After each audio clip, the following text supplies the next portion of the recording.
그리고 다 떠났어. 다 떠나고 나니까 그때서 고개를 들어서 혼자 남은 여인한테 물어봅니다. 여인아, 네 죄를 묻던 사람들이 어디 갔느냐? 아무도 없습니다, 주님. 그래? 그들이 만약에 네 죄를 묻지 않았다면 나도 네 죄를 묻지 않으마. 이거 기가 막힌 얘기예요. 왜? 예수님은 죄를 묻을 수 있는 권한이 있으신 분이에요. 얼마든지 그 여자를 징계할 수 있어요. 그렇지만 다른 사람이 묻지 않았기 때문에 나도 묻지 않겠다.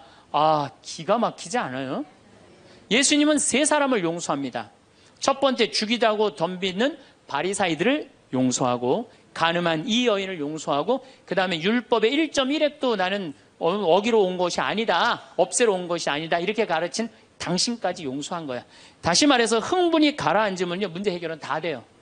흥분한 상태에서 여러분들이 문제 해결하려면 해결이 안 된다는 얘기예요.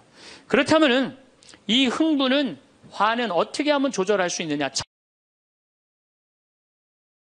생태 마을에는 제가 황토집을 전해서 암 환자들이 많이 오십니다. 근데 벌써 한 3년 전 얘기예요. 3년 전에 우리 집에 암 환자 자매님 한 분이 오셨어요. 한 분이 오셨는데, 이분이 5월달경에 오셨는데 완전히 얼굴이 새카마신 분이에요. 남편이 뭐라고 그러느냐면은 간까지 다 암이 전이 돼서 3개월밖에 못 살 거라고. 신부님 마지막으로 황토집이 좋아서 왔노라고. 그래서 신부님이 좀 살려달라고. 내가 무슨 재주로 살려줘요, 제가. 그래서 좀 우리 집에 내가 행복론 강의라니까 행복론 강의 좀 들으라고. 근데 마침 그때 암 환자들이 한 10분 정도 있었어요. 그런데 그 암 환자들하고 다른 분들하고 강의를 하는데 10분이 다 웃는데 그 자매는 안 웃는 거예요. 왜 안 웃느냐? 이제 3개월밖에 안 남았기 때문에 그게 너무 걱정이 되니까 내 강의가 재밌지도 않고 웃기지도 않은 거예요. 2시간 내내 무표정한 표정으로 앉아 있더라고요. 그래서 강의 끝나고 내가 자매님을 불러서, 자매님 나하고 얘기 좀 하자. 자매님 뭐가 이렇게 걱정이 많으냐? 자매님 지금 근심 걱정은 3개월에 죽는다는 거 걱정을 하는데 3개월에 죽을지 3년 후에 죽을지는 아무도 모른다. 그리고 사실은 오늘 저녁에 교통사고로 죽는 사람도 많고 물에 빠져 죽는 사람도 많다. 우리는 하루를 즐겁게 살면 된다. 내일 걱정은 내일이 알아서 한다. 여러분들 마태복음 6장에 그 얘기가 나오죠. 무엇을 먹을까? 무엇을 마실까? 무엇을 입을까? 걱정하지 말아라. 하늘에 나는 새도 하느님이 먹여준다. 솔로몬도 들에 핀 나리꽃처럼 영화롭게 입지 못했다. 너희들은 오늘 일은 오늘로 족하다. 내일 걱정은 내일이 알아서 할 것이다. 오늘 수고는 오늘로 족하다. 이렇게 말씀을 하셨다. 내일 거 걱정하지 말아라. 그리고 내가 막 자매님한테 혼을 냈어요. 근데 이 자매님이 이틀 동안 집에서 안 나오더라고. 나한테 혼나갖고. 나한테 위로받을 줄 알았더니 그 이틀이 지나고 나서 자매님이 그러더라고. 신부님, 생각을 해보니까 내가 남은 3개월 동안 이제까지 하느님의 50년 동안 베풀어 주신 은혜, 감사하기도 시간 모자라다는 생각이 든다는 거예요. 마음이 바뀐 거죠. 마음이 바뀌부터 이 자매가 웃기 시작하는 거예요. 막 웃기 시작하는 거예요. 강의를 듣고 웃고 막 그 동료 환자들하고도 산책 다니면서 웃고. 사람이 웃으니까 참 보기 좋더라고요. 얼굴은 까맣게 됐지만은. 그리고 이제 6월 달에 항암을 하러 여기 암세타로 왔어요. 항암을 뭐 거의 5년 동안 암하고 투병을 했으니까 항암을 이제 한다고 10일 있다가 온다는 자매가 가자마자 6일 만에 돌아왔어요. 왜 돌아왔냐 그러니까 신부님, 자기가 5년 동안 항암을 하는 동안 정말로 매번 토하고 매번 울었대. 너무 아파갖고. 근데 이번에 가서 항암을 했는데 안 토했다는 거예요. 안 아팠다는 거예요. 너무너무 좋더라는 거예요. 그래서 6일 만에 내가 하느님한테 매번 감사했대. 하느님 감사합니다. 안 아프게 해주셔서. 하느님 감사합니다. 안 토하게 해주셔서. 계속. 그리고 6일 만에 내가 살 때는 평창이다. 그리고 평창으로 돌아온 거예요, 이 자매가. 끝나자마자. 그래갖고 이제 우리 집에서 이제 생활을 하는데 후배 암 환자들이 오면은 내가 시키지도 않았는데 이 자매가 데리고 다니면서 감사해야 된다. 찬양해야 된다. 자매가 알아서 하는 거죠. 근데 우리 집은 이제 7월 달이 되면은 아이들이 환경 교육을 받으러 한 4천 명 정도 와요. 그래서 암 환자들이 사실은 다 집으로 보내요. 그 자매도 이제 전라도 순천 분인데 가시라고, 가셨다가 방학 끝나면 오라고. 자기는 안 간다는 거. 내가 살 때가 여긴데 어딜 가냐고. 그래도 갔다가 오시라고. 그리고 자매님 이하 암 걸리신 분들 다 집으로 보냈어요. 8월 달이 되면은 전에는 밀린 강의가 많아갖고 여름방학 끝나면 전국으로 강의 다니냐고 정신이 없죠. 암 환자들 일일이 다 체크를 못했어요. 그 자매를 까먹었어요. 까먹고 이제 10월 달이 됐어요. 10월 달이 됐는데 형제님이 전화를 하셨어요. 베드로인데. 신부님 저 베드로예요. 그러면 그때 전화한 거는 이제 이미 세상 부인이 떠나갖고 이제 장례 치르고 사모하고 49제 하고 그러고 난 다음에 이제 내 생각이 나서 대개 이제 우리 집에 이제 오신 분들이 그렇게 전화를 많이 하세요.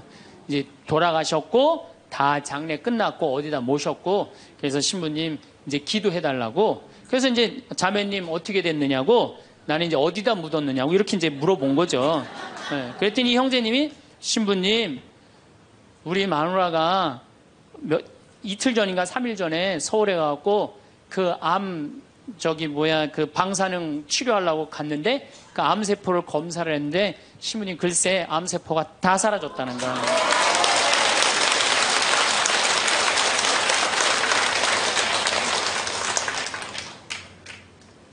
마음을 어떻게 먹느냐에 따라서 굉장히 많이 틀려요. 물론 또 하느님이 불러가시면 어쩔 수 없는 거고 저는 하느님이 불러가는 것도 나쁘지 않다고 생각해요. 예, 불러가면 얼마나 좋아요. 요즘 그 미국에서 어떤 박사가 이제 죽었다가 다시 살아난 사람들 조사를 해봤대잖아요.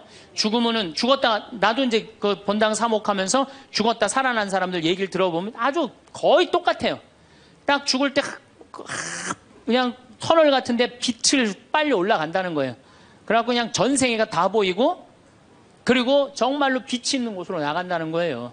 내가 그 많은 분들 병자성사 해보면서도 정말로 편안하게 돌아가시는 분들을 보거든요. 그러니까 사실 살아도 좋고 죽어도 좋은 거예요. 뭐 이렇게 걱정할 게 많아 믿는 사람들이. 그렇지 않아요? 어쨌든 그래도 살아있는 게 낫지 아직까지는. 그렇잖아요.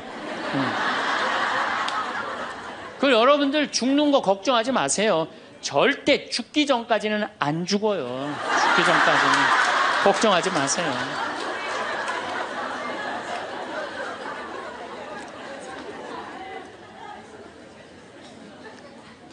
축하한다고. 근데 산책을 나갔다는 거예요. 아, 그렇다고. 예.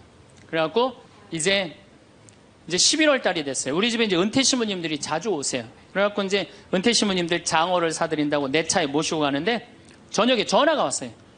근데 젊은 여자야. 신부님 84살 먹은 신부님 73살 먹은 신부님을 내 차에 태우고 운전을 하고 하는데 전화가 왔는데 내가 모르는 번호야. 근데 저쪽에서 너무 이쁘고 젊은 여자가 신부님 저예요 그러는 거예요. 아니 내가 누군지 어떻게 알아. 목소리가 너무 이뻐. 그래서 실례하지만 누구시냐고 그랬더니 저쪽에서 뭐라 그러냐면 신부님 섭섭해요. 제 목소리를 벌써 잊으셨어요 그러는 거예요.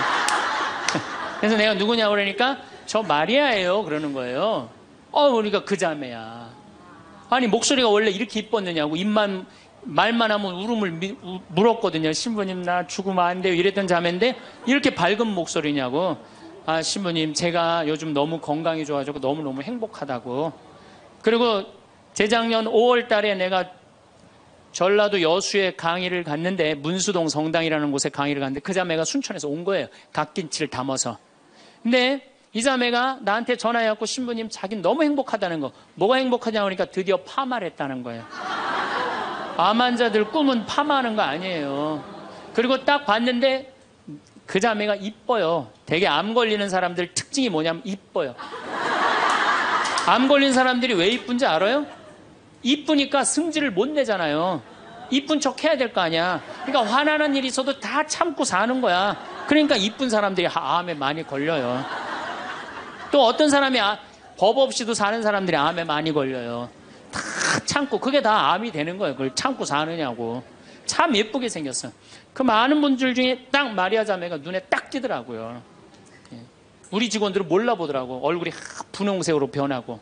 나를 끌어안으면서 자기 너무 행복하다는 거. 그러니까 이 자매는 딱 끌어안았는데 내가 성령으로 꽉 차 있는 거 느끼겠더라고요. 근데 3개월 만에 돌아가신다는 분이 지금 3년째 살고 있어요. 지금까지도. 그래서 여러분들 우리가 마음을 근심 걱정하지 말고 감사하다가 살다 보면은 우리한테는 늘 행복한 일이 벌어진다.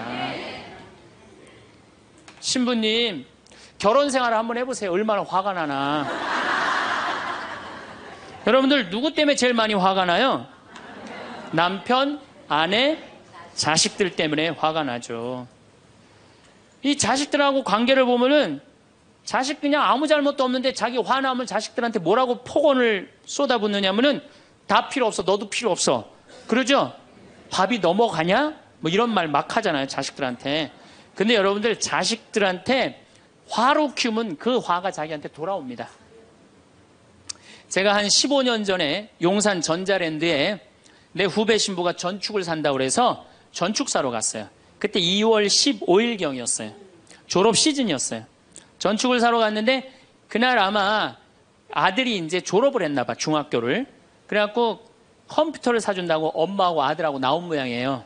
근데 엄마는 100만 원을 들고 나오고 아들은 그 컴퓨터 앞에서 150만 원짜리 컴퓨터를 자꾸 사고 싶어 하더라고요. 그러니까 이제 아들하고 엄마하고 하니까 엄마가 슬슬 열받는 거지. 아들이 그냥 100만 원짜리 사면 좋은데 150만 원짜리 자꾸 산다고 우기니까 엄마가 너무 열받으니까 이 감정을 조절하지 못하고 아들 귀싸대기를 때렸어요. 그 많은 사람들이 있는데 쫙 소리가 났어요. 난 전축 사다가 무슨 소린가 했더니 때린 거 엄마가. 그래갖고 내가 그 모자가 하는 게 하도 신기해서 전축 사는 걸 관두고 구경하기 시작했어요. 어떻게 되나. 근데 엄마가 너무 화가 나니까 이성을 잃으니까 뭐라고 그러느냐면은 너 지금부터 나한테 엄마라고 그러지 말고 아줌마라고 불러. 내 말 그렇게 안 들을 거면 아줌마라고 불러. 나 지금부터 네 엄마 아니야. 얘가 그냥 귀싸대기를 맞고 얼마나 창피해. 그 많은 사람들이 봤는데 막 울더라고 얘가. 그런데 막 울더니 계단에서 막 울더니 얘가 착한 애예요. 막 한참 생각하더니 자기가 잘못했다고 생각을 했는지 엄마한테 가갖고 엄마 미안해 내가 100만 원짜리 살게. 분명히 그랬거든 아들은. 근데 엄마는 이미 이성을 잃은 상태야. 그러니까 엄마가 웬만한 엄마는 고맙다. 네가 그렇게 마음을 돌려줘서 그리고 내가 때린 거 미안하다. 이래야 되는데 이 엄마는 완전히 이게 정신이 나간 엄마라 뭐라고 그러냐면 이놈의 새끼 아줌마라고 부르는데 왜 자꾸 엄마라고 부르느냐고. 여러분 그 아이가 그날 컴퓨터 얻어갖고 갈 수 있어요. 그렇지만 시간이 지나면은 아이가 엄마가 컴퓨터 사준 거 생각할까요? 귀싸대기 맞은 거 생각할까요? 5년, 10년 지나고 나면 컴퓨터 아무 생각 안 해요. 때린 것만 생각나요. 그런데 부모는 참 이상해요. 자식한테 때린 건 하나도 생각 안 하고 잘해준 것만 생각해요. 그러니까 자식은 부모한테 맞은 것만 생각하고 부모는 자식한테 잘해준 것만 생각해요. 나중에 만나면은 이게 영 딴 마음을 갖고 사는 거야. 그러니까 여러분들 중에 만약에 자식들이 화가 나갖고 만약에 내가 때렸다. 늙어서 호강받을 생각은 꿈도 꾸지 말아라. 며칠 전에 중국에서 한 엄마가 길거리에서 아이를 막 발로 차고 막 때리는 거 보셨죠? 방송에 나왔더라고요. 화로 키우면요, 걔는 나중에 그 엄마한테 화로 갚을 수밖에 없어요. 근데 우리가 왜 자식들한테 많이 더 화가 나느냐? 이유는 딱 한 가지예요. 공부 못한다는 거예요. 공부 못한다는 거. 공부 안 하고 딴짓 한다고. 사친구 때 공부 안 하고 컴퓨터 게임이나 하고 더욱이 눈 동그랗게 뜨고 부모한테 덤비면은 화가 나요, 안 나요? 나죠? 그리고 그냥 문 쾅 닫고 자기 방에 들어가고 나오지도 않으면은 속에서 불 나지 않아요? 근데 여러분들 자라면서 사춘기 때는 그러는 게 당연한 거예요. 사춘기 때는 방황할 수 있는 권리가 있는 아이들이에요. 사춘기 때는 자기가 방황하는 게 당연한 거예요. 얘네들은 권리예요. 방황하는 게. 혼란스러운 게. 근데 엄마들이 그걸 허락을 안 해. 내가 좀 마음이 산란하고 그냥 몸도 막 변하고 그냥 정신도 이상하고 여자 보면 가슴이 흥분되고 막 그래갖고 학교도 가기 싫고 그래갖고 그냥 마음이 산란해갖고 오늘은 학교를 하루 접고 명동에서 좀 고민 좀 해야 되겠다. 학교를 하루 안 갔어. 학교 선생님이 엄마한테 애가 학교 안 왔다고 그냥 찾아보니까 명동에서 그냥 애가 그냥 왔다 갔다 하는 거야. 엄마 미치는 거죠. 엄마 뭐라 그래? 예, 너 방황은 나중에 지금 공부하고 방황을 엄마가 명동에서 대신해 줄 테니까 너는 지금 뭐 해야 돼? 공부해야 돼. 얘는 방황할 자격도 없는 거예요, 우리나라 애들은. 우리나라 애들은요, 부모를 마귀로 보는 거, 마귀로. 자기를 괴롭히는 마귀로 보는 거예요. 부모가 어디 있어요. 사실은 여러분들 자식들한테 욕심만 포기하면요, 자식들하고 싸울 일 하나도 없어요. 사실은 내 자식이 몸으로 살 놈인지 머리로 살 놈인지 빨리 판단해야 돼요. 우리 집에 이것도 한 3년 전 얘기인데 요셉이가 왔어요. 고등학교 졸업하고 대학을 떨어진 아이예요. 근데 그냥 대학을 떨어진지 집에서 컴퓨터 게임만 하는 거예요. 엄마가 미치는 거지. 애를 보면 대학도 안 들어갔지, 새벽 4시까지 컴퓨터 게임하지, 낮에는 1시에 일어나지. 그냥 미치는 거죠. 그래갖고 나한테 데리고 왔어요. 강원도 평창에. 근데 살이 얼마나 쪘는지 애가 살이 너무 찐 거예요. 그래갖고 그냥 눈이 살이 쪄갖고 이 눈두덩이가 안 보이는 거예요. 신부님, 우리 애가 문제라고, 공부는 안 하고 컴퓨터 게임만 한다고. 그래갖고 그냥 내가 애를 보니까 이 눈두덩이, 찢어진 눈두덩 사이로 개 눈을 자세히 들여다보니까 애는 문제가 없더라고요. 애는. 근데 애가 살이 얼마나 쪘는지 100kg인지 110kg인지 120kg인지 130kg인지 알 길이 없는 거야. 왜? 우리 생태마을의 저울은 100kg까지밖에 재는 게 없거든. 올라가면 막 뱅글뱅글 도는 거, 저울이. 그래서 내가 고추 빨 때 방앗간에 나갈 때 달아봐라. 그래서 달아봐. 그랬더니 얘가 몇 킬로가 나냐? 130kg가 나서 130kg. 그래갖고 일단은 하여튼 놔두고 가라고. 그래갖고 이제 엄마는 갔어요. 엄마는 가고. 근데 애가 참 건강한 애예요. 정신도 맑은 애 아이고. 부모 입장에서 문제인데 내 눈에는 문제가 아니더라고. 너 밭에 나가서 일 좀 해라. 그래갖고 이제 다 큰 애니까 밭에 나가서 일을 하고 일주일 지나고 난 다음에 관리장한테 물어봤어요. 걔 어떠냐고, 요셉이. 그랬더니 관리장이 넘버 원이라는 거예요. 엄마는 문제라고 데리고 왔는데 우리 생태마을의 관리장은 넘버 원이라는 거예요. 일도 잘하고 성격도 좋고. 기가 막히더라고. 어떻게 일을 잘하냐 하니까 애가 힘이 좋아갖고 물건도 게으름을 안 핀다는 거예요. 게으름을. 여러분들, 얘가 몸으로 살래요? 머리로 살래요? 몸으로 살래죠? 몸으로 살래를 머리로 살라고 그러면 얘가 머리가 돌 것 같아요? 안 돌 것 같아요? 그러니까 내가 몸으로 살지 머리로 살지 빨리 구분할 줄 알아야 돼요. 그래갖고 애가 너무 괜찮으니까 6월 달에 우리 생태마을에 앞에 강이 흐른단 말이에요. 거기서 래프팅을 합니다. 그래서 래프팅 가이드를, 자격증을 따라고 그랬어요. 그랬더니 우리 래프팅 가이드 팀장이, 신부님, 다른 아이는 다 따도 얘는 못 땁니다. 왜냐하면 이 가이드 자격증 체육학과 애들이 따는 거거든요. 배를 뒤집었다가 폈다가 강물에 뛰어들어갔다가 강물에 또 올라오고 그래야 되는데 130kg짜리가 강물에 한번 빠지면 그만이지 어떻게 자격증을 땁니까?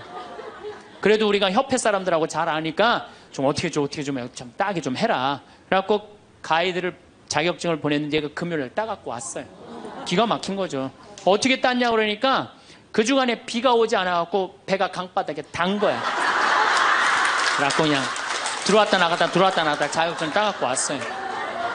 그리고 아이가 가이드를 하는데 인기가 최고예요. 최고. 너무너무 잘하는 거, 아이가. 그래갖고 이제 9월 달에 엄마가 와서 보니까 아들이 130kg짜리니까 116kg가 된 거야. 그러니까 살이 홀쭉 빠지고 눈빛이 초롱초롱해진 거야. 그러니까 엄마가 가자, 공부하러.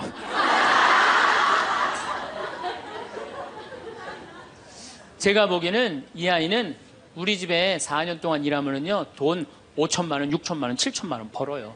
왜냐하면 우리 집에 일하면 돈 주거든요. 그럼 그 돈 모아갖고 사업을 해도 얘는 잘하는 애예요. 꼭 공부로 승부 걸 아이가 아니거든요. 그럼 신부님, 우리 애가 몸으로 살랜지 머리로 살랜지 기준이 어떻게 됩니까? 반에서 10등 안에 안 드는 놈들은요, 다 몸으로 살 놈들이에요. 여러분들 자식들 중에 반에서 10등 안에 안 드는 애들은 다 몸으로 살 애들이야. 독일은 초등학교 졸업하면서 중학교 올라가면서 갈릅니다. 대학 들어가래? 아니면 기술 배우래? 그래갖고 갈러도 학교 선생님이 갈라놔도 우리 애가 왜 이 머리가 나쁘냐 이렇게 따지는 부모 하나도 없대요. 그러니까 그 독일 사람들은 그게 내 아이가 몸으로 살고 손으로 기술로 하는 걸 좋아한대요. 그리고 그렇게 아이가 살도록 도와준대요. 근데 우리는 만약에 그렇게 했다. 내가 교장 선생님들, 교감 선생님들한테 강의 한번 간 적이 있어요. 연수원에 가서. 그랬더니 교감 선생님들이 만약에 우리가 그런 결정을 하면 지금 학부형들한테 맞아 죽는다는 거예요.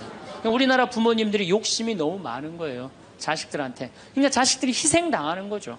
자식들이 희생당하는 거예요. 그러니까 독일은 대학을 졸업하는 비율이 아이들의 한 25% 정도밖에 안 된대요.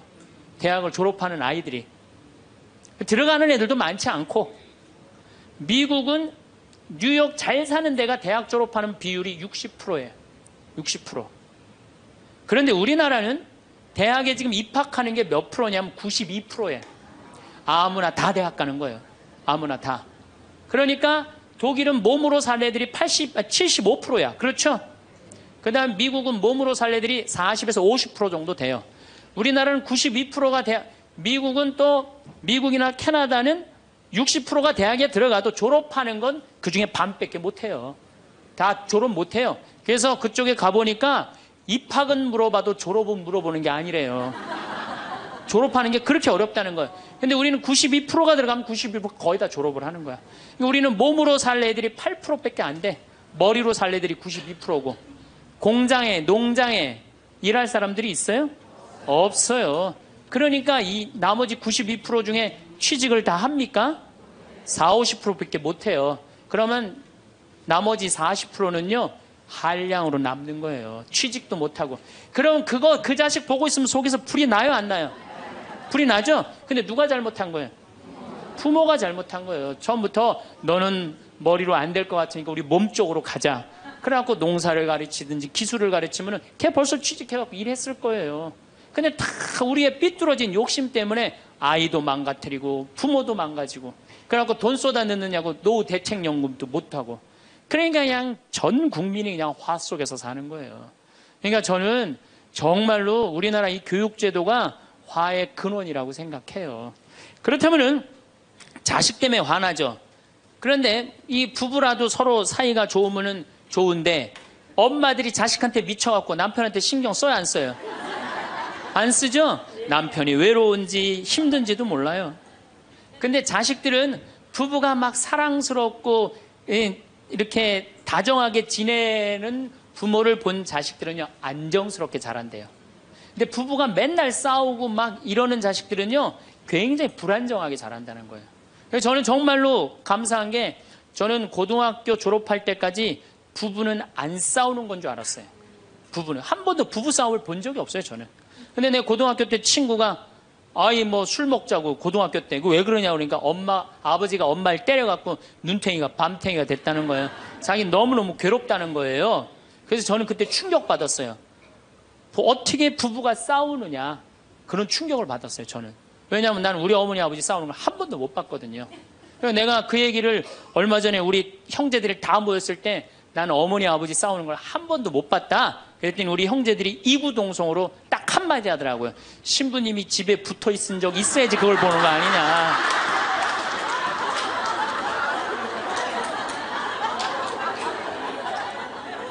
어쨌거나 저는 본 적이 없어요. 저는 굉장히 긍정적으로 잘할 수 있는 거죠. 근데 우리나라 남자들은 참 불쌍해요. 돈은 죽어라 벌지만 그 돈을 마음 느긋하게 써볼 수가 없어요. 그렇죠? 자식들 학원비에 대학 등록금 되다 보면은 30에 결혼해서 시집 장가 갈 때까지 60대까지 노예같이 사는 게 대한민국 남자들이에요. 이 남자들 짜증 나겠어요? 안 나겠어요? 화가 나겠어요? 안 나겠어요? 날 수밖에 없어요. 그런 남편들을 신경 한번 써줘 봤어요. 정말로 남편 정말로 남편을 왕대조 패줘봤느냐고. 여러분들 길 가는 사람이 여러분들 10,000원 주는 사람 있어요? 길 가는 남자가 당신 예쁘다고 10,000원 주는 남자 봤어요? 근데 여러분들 남편은 그냥 한 달에 뼈가 빠지게 벌어갖고 200만 원이든 300만 원이든 400만 원이든 갖다 바치잖아요. 그러면 그 남편한테 감사해야 될 거 아니야. 근데 그냥 감사는 안 하고 그냥 남의 김치찌개도 그냥 제대로 안 하면 그냥 못 끓이고 그냥. 자식이라고 있는 거 학원 다니다 보면은 밤 12시에 얼굴 보기도 힘들어요. 아버지가 자식을 키우고는 있지만은 다정한 자식을 구경하기가 힘들어요. 또 사춘기만 되면 이 자식들이 아버지한테 부드럽게 합니까? 반항하고 틱틱거리고 그러면은요, 우리나라 남자들은 갈 데가 없는 거야. 그래서 40대 남자들이 자살률이 세계에서 1위인데 우리나라 여자보다 몇 배가 많이 죽느냐면 3배가 많이 죽어요. 우리나라 40대들은 갈 데가 없는 거예요. 갈 데가. 외로운 거죠. 또 여성들도 마찬가지야. 난 우리나라 여자들도 불쌍해. 이게 다 교육 때문에 그래. 교육 때문에. 자식이 막 사춘기 때 막 생 난리를 치고 막 그럴 때 여러분들은 몇 살이 될까요? 45, 50 왔다 갔다 하죠? 그럼 여러분들은 자식은 사춘기지만 여러분들은 뭐예요? 갱년기야. 그러니까 갱년기가 되면 사실은 굉장히 케어가 필요한 거예요. 여러분들 굉장히 돌봄이 필요한 나이예요. 막 피부 처져요, 안 처져요? 눈두덩 처져요, 안 처져요? 눈가 처져요, 안 처져요? 볼 처져요, 안 처져요? 이빨 처져요, 안 처져요? 그러니까 그렇게 처지는 거 거울에 이렇게 보고 앉아있으면 어떤 얼굴이 되냐면 이런 얼굴이 돼요.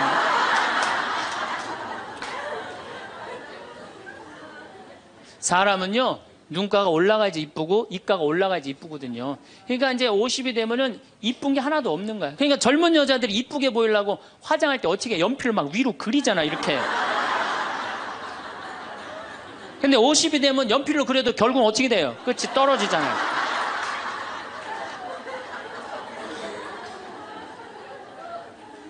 하지만 우리나라 이 갱년기의 여성들은 자신의 고통, 번뇌 뒤로 하고 감추고 희생합니다. 묻어두는 거예요. 자식을 위해서 희생한다. 내가 지금 뭐 생리가 이어졌다, 끊어졌다. 그냥 정신이 깜빡깜빡 하잖아요, 여러분들. 갱년기 시작되면은. 그렇죠? 지갑은 뒀는데 어디다 뒀는지 생각이 안 나는 그런 경우 참 많죠.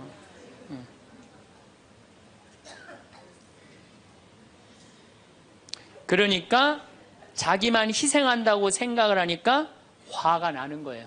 화가 나는 거. 더욱이 50이 되면은 뭐에 걸리느냐? 빈둥지 증후군에 걸려요. 자식 공부하러 나가고, 그렇죠? 남편 돈 벌러 나가고, 자기는 50 되면은 아무도 옆에 없는 것 같은 외로움 속에 자기가 이제 빠지는 거죠. 그러면 이제 자식 보면 막 화가 나는 거예요. 남편 봐도 화가 나고, 몸에는 막 테스토스테론이 나와가고 힘은 흘러 넘치고, 그러니까 막 소리 지르는 거예요. 그러니까 50 넘은 여자 중에 여자 같은 여자는 없고 전부 다 깡패 같은 여자들만 있는 거예요. 50 넘은. 그래서 나는 이 부부들 보면은 참 재미난 게 성당에서 내가 보면 얼굴도 예쁘고 정말로 상냥해요. 이 음식 반찬도 맛있게 하고, 그럼 남편하고 술 한잔 하면서 형제님 행복하다고, 저렇게 이쁘고 상냥하고 괜찮은 여자랑 살아서 정말로 부럽다고. 그러면은 형제님들 대부분이 뭐라고 그러냐면, 신부님 부러우세요? 너무 부럽다고. 그러면은 형제님들이 뭐라고 그러냐면 데리고 가세요.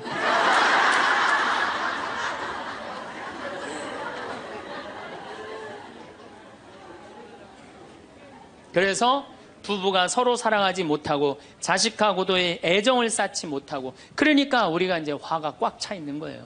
그러니까 이 화가 꽉 차 있으니까 정말로 상상하지 못하는 일들이 벌어지는 거. 우리 사회 안에서 막 서로 죽이고 뭐 내다 버리고 뭐 이런 일들이 벌어지는 거죠. 그러면은 화가 나면은 어떻게 이 화를 컨트롤을 해야 되느냐, 화를 다루어야 되느냐, 지금부터 그 얘기를 말씀드리겠습니다. 여러분들, 화가 나면 예수님만 보면 돼요. 우리가 인생이 답답할 때 누구만 보면 돼요? 예수님만 보면 됩니다. 요한복음 8장에 간음한 여자 얘기가 나옵니다. 자, 요한복음 8장에 간음한 여자 얘기가 나와요. 당시 2000년 전에 여자가 간음을 했다. 이건 당시 중동 지역에서는 어떻게 했느냐면 돌로 쳐서 그 여자가 돌에 맞아갖고 쓰러져갖고 돌 무더기를 만들어서 죽여요. 이번에도 중동에서 그런 일이 있었죠? 사진을 보니까 진짜 돌 무덤을 돌 무덤을 만들어 버리더라고요. 근데 이 여자가 간음을 하다가 이번에 이 중동에서 그런 분은 남자하고 팔짱 끼고 나갔는지 그냥 외출했다고 그거 이유 하나로 그 처벌을 당했어요. 근데 이 여자는 현장에서 붙잡혔어. 중동에서 이 여자들은요 다 싸고 다녀요. 싸고 다녀요. 그만큼 여자를 사람 취급을 안 해요. 그런데 이 여자가 간음을 했어. 그러니까 남자들이 막 화가 날 것 같아, 안 날 것 같아요? 너무너무 화가 나는 거지. 이 여자는 여러분들 예뻤겠어요, 안 예뻤겠어요? 예뻤을 거예요. 왜냐하면 당시에 간음을 한다는 건 목숨을 걸었기 때문에. 이 여자 몸매는 어땠을 것 같아요? S라인에 S라인. 이게 벤지 엉덩이인지 구분도 안 되는 여자고 간음할 수가 없어요. 예쁜 여자가 다른 남자하고 대낮에 간음하다가 붙잡혔다. 남자들이 흥분할 수밖에 없어요. 그래갖고 막 눈이 뒤집어져 갖고 예수님은 안 그래도 예수님한테 별렀어요. 왜? 요한복음 7장에 귀에만 대면 예수님을 죽이려고 그랬거든. 근데 이 사건이 8장에 일어나요. 8장에. 그러니까 모두를 용서해라, 사랑해라 이런 분하고 율법 1.1핵도 없어지면 안 된다. 그러니까 율법학자들이 예수님 앞에 이 여자를 패댕기를 치는 거예요. 당신이 이 여자 간음했는데 어떻게 하면 좋으냐고. 근데 예수님이 보니까 이 사람들이, 이 남자들이 너무너무 흥분해 있는 거야. 눈이 뒤집어진 거예요. 보니까 흰 눈동자 95%, 까만 눈동자 5%야. 눈이 확 뒤집어져 있는 거야.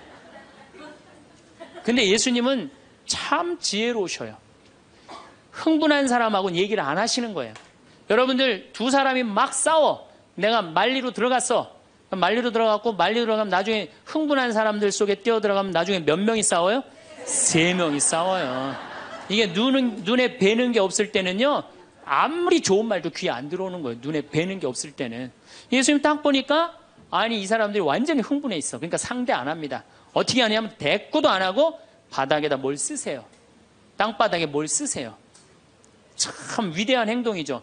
흥분이 가라앉을 때까지 기다리시는 거죠. 저는 제 소원이 하나 있어요. 저는 본당 신부를 10년 동안 했는데 다행히 한 번도 뭐 교우들끼리 뭐 서로 싸워갖고 패가 갈린다든가 그런 적이 없어요. 그런데 이제 내가 다음에 이제 한번 본당에 나가면 주교님한테 가서 꼭 부탁하고 싶어요. 주교님한테 나는 어떤 본당에 나가고 싶냐고 부탁을 하고 싶냐면은 성당이 두 패로 나눠져갖고 머리통이 터지게 싸우는 본당에 나 보내달라고. 내가 꼭 하고 싶은 게 있어서 그래요. 뭘 하고 싶으냐면은 내가 이제 머리통이 터지게 싸우는 본당에 발령받아 갔단 말이야. 딱 발령받아 가면은 양쪽 회장들이 딱 올 거 아니에요. 신부님, 저치들이 우리 성당 돈 다 빼먹었다고. 또 이쪽 회장들은 저치들이 우리 성당 분위기 다 깬다고 CCBB를 가려달라고 흥분이 돼갖고 오면은 나는 아무 말도 안 하고 사제관 방바닥에 뭘 써보고 싶어. 나 그거 꼭 해보고 싶어요. 여러분들도 만약에 남편이 나하고 얘기 좀 하자고, 남편이 흥분돼갖고 너 왜 우리 어머니한테 그렇게 못되게 대하느냐, 그래갖고 싸우자고 문을 열고 딱 들어와갖고 딱 봤는데 남편이 흥분을 했어. 눈동자를 보니까 흰 눈동자 95%, 까만 눈동자 5%야. 그러면은 부인이 그래 나도 할 얘기가 많다 해보자. 그러면은요 어떻게 될 것 같아요? 싸우고 귀싸대게 맞게 돼 있어요. 왜? 말로 싸우면요 남자는 여자를 못 이겨요. 남자는. 왜냐하면 여자는 하루에 25,000마디를 하고 남자는 하루에 15,000마디밖에 못 하거든요. 그러니까 말로는 여자를 이길 수가 없어요. 나는 우리 신부들 중에 수녀님하고 싸운 신부들 중에 수녀님하고 싸워서 수녀님을 이긴 신부를 본 적이 없어요.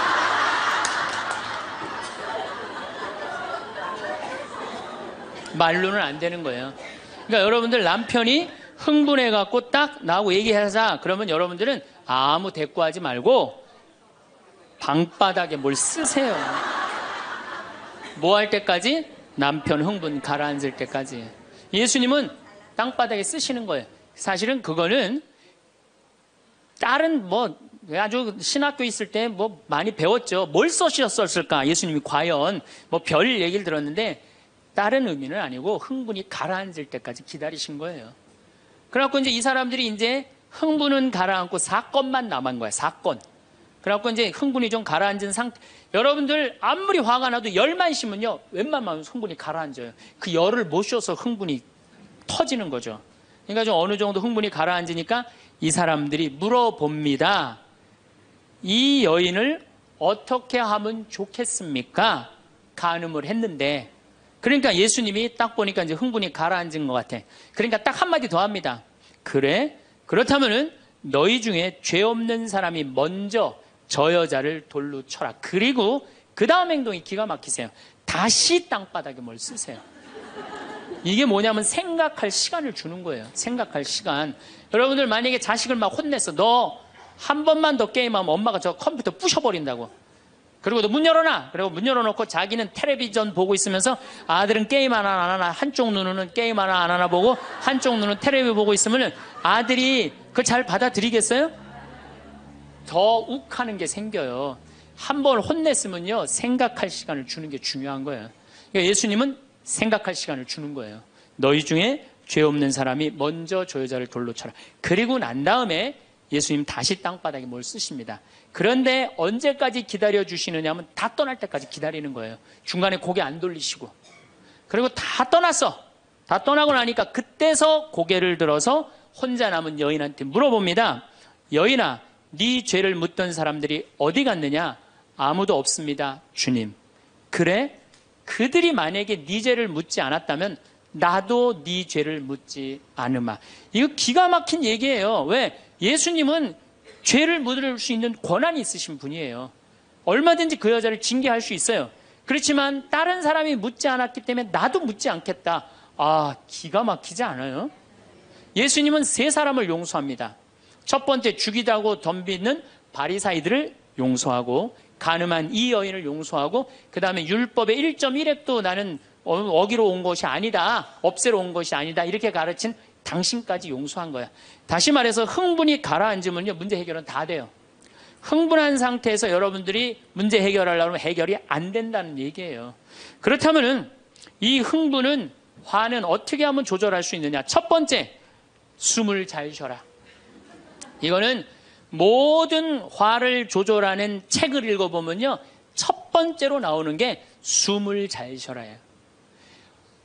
화가 나면은 숨이 가빠져요, 안 가빠져요? 가빠지죠? 씩씩거린다 그러죠? 이게 숨을 어떻게 주체하지 못해서 그러는 거예요.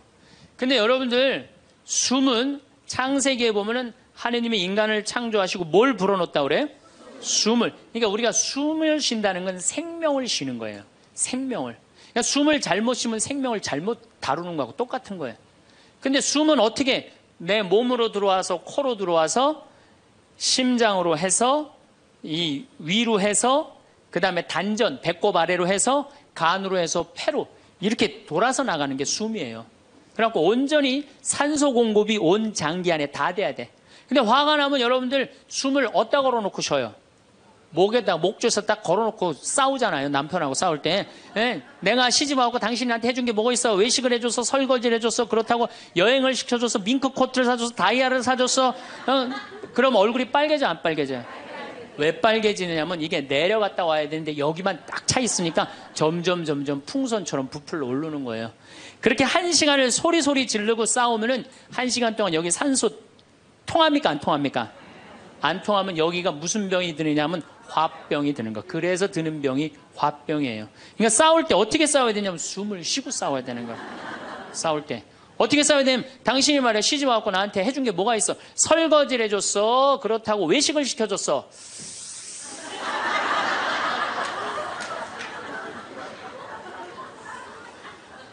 그렇다고 나 밍크 코트를 사줬어. 아니면 다이아를 사줬어. 당신 나한테 해준 게 뭐 있어? 내 시집 와서 고생만 했지.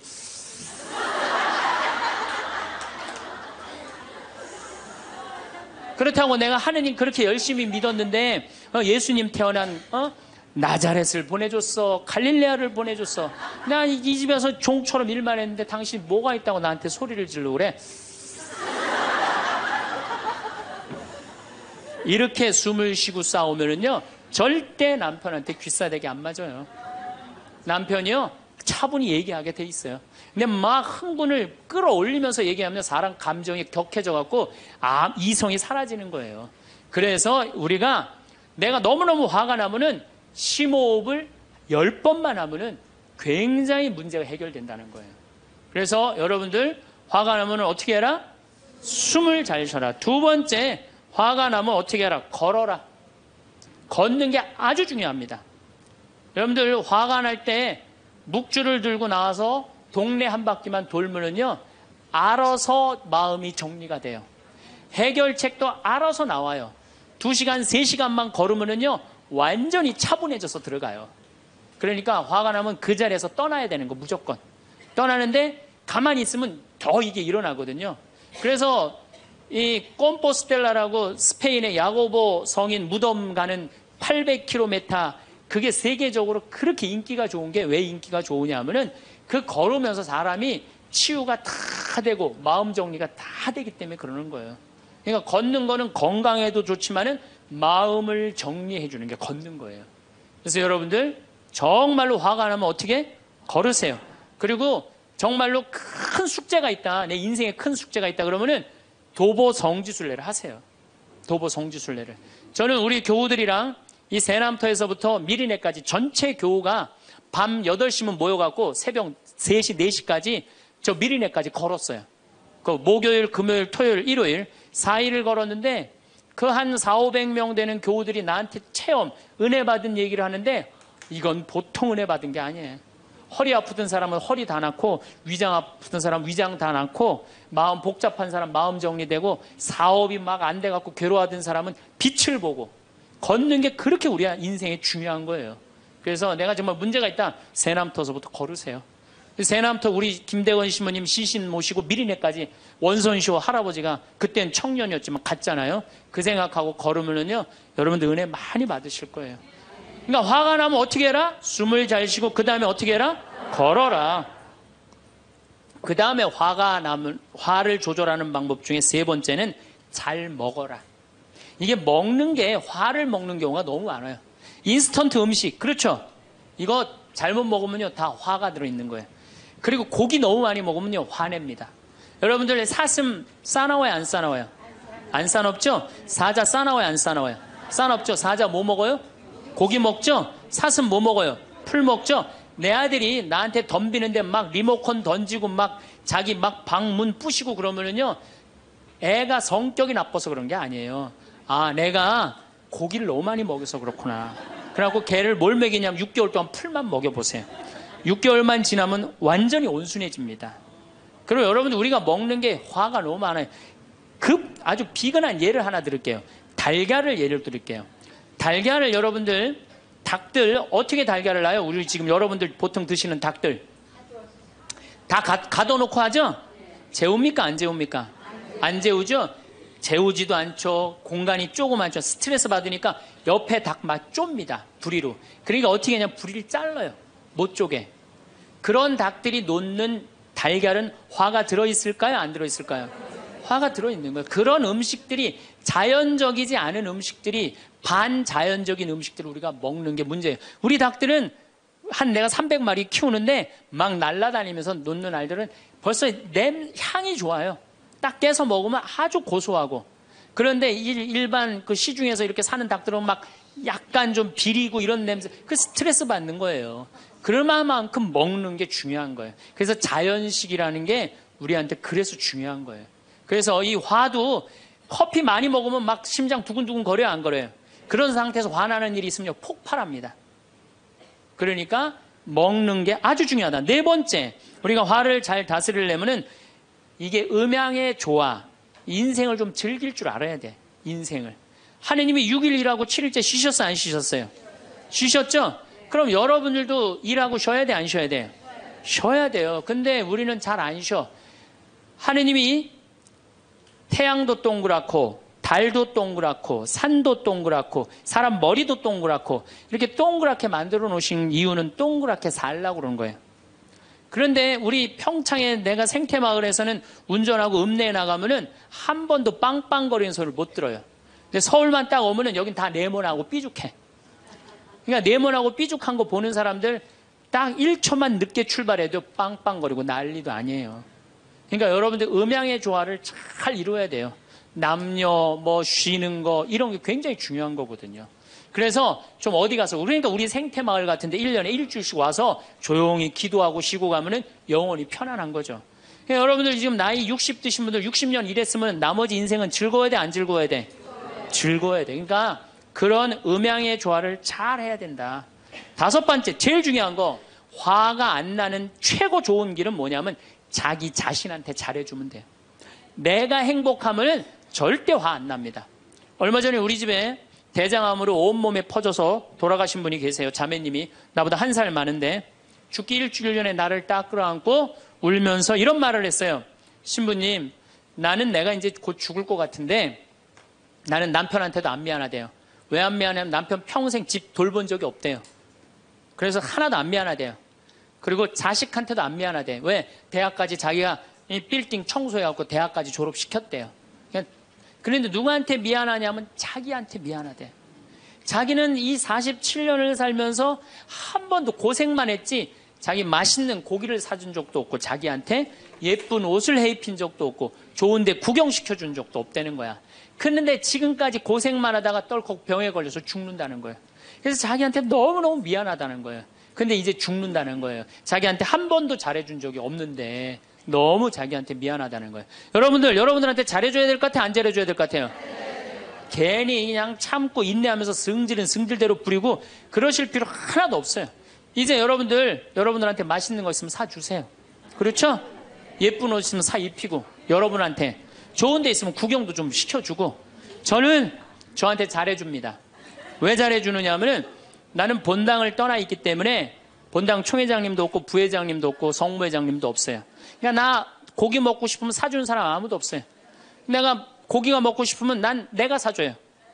베네딕토 고기 먹고 싶냐? 가자. 내가 오늘 사줄게. 난 내가 데려와서 내가 사줘 나한테. 그러니까 스트레스 받는 일이 없는 거예요. 남한테 섭섭한 것도 없고. 그래서 제가 항상 하는 얘기지만 집에서는 엄마가 행복해야 돼. 그래야지 자식이 행복한 거예요. 집에서는 아내가 행복해야 돼. 그래야지 누가 행복해? 남편이 행복한 거예요. 집에서는 며느리가 행복해야 돼. 그래야지 누가 행복해? 시어머니가 행복한 거예요. 그러니까 여기 계신 여러분들이 행복해야지 대한민국이 행복한 거예요. 이제는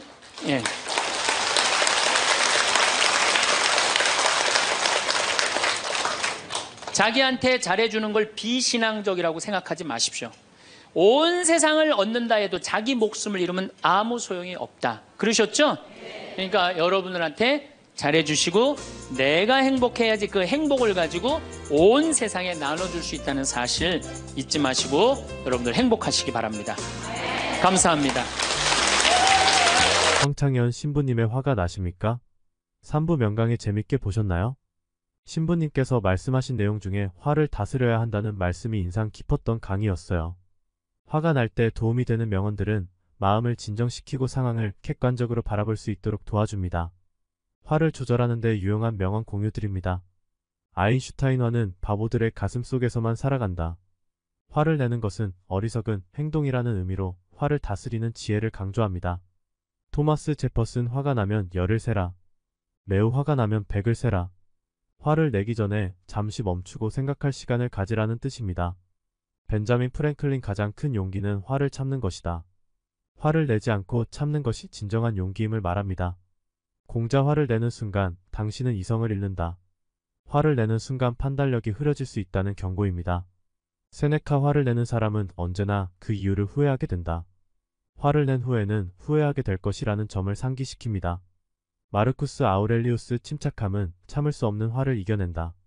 차분함이 화를 다스리는 힘이 된다는 의미입니다. 성경 잠언 1632화를 다스리는 사람은 성을 빼앗는 사람보다 강하다. 화를 잘 다스리는 것이 큰 성과를 이루는 것보다 더 큰 힘이라는 뜻입니다. 탈무드화는 미움을 부르고 인내는 사랑을 부른다. 화는 부정적인 감정을, 인내는 긍정적인 감정을 불러온다는 의미입니다. 달라이 라마 화를 내기보다는 이해하려고 노력하라. 화를 내기보다는 상대방의 입장을 이해하려고 노력하라는 조언입니다. 아리스토텔레스 화를 조절하는 것은 우리의 선택이다. 화를 조절하는 것은 우리의 의지에 달려있다는 의미입니다. 이 명언들은 화를 다스리는 데 있어 지침이 될 수 있으며 감정을 통제하는 데 도움을 줄 수 있습니다. 건강과 평안이 함께. 감사합니다.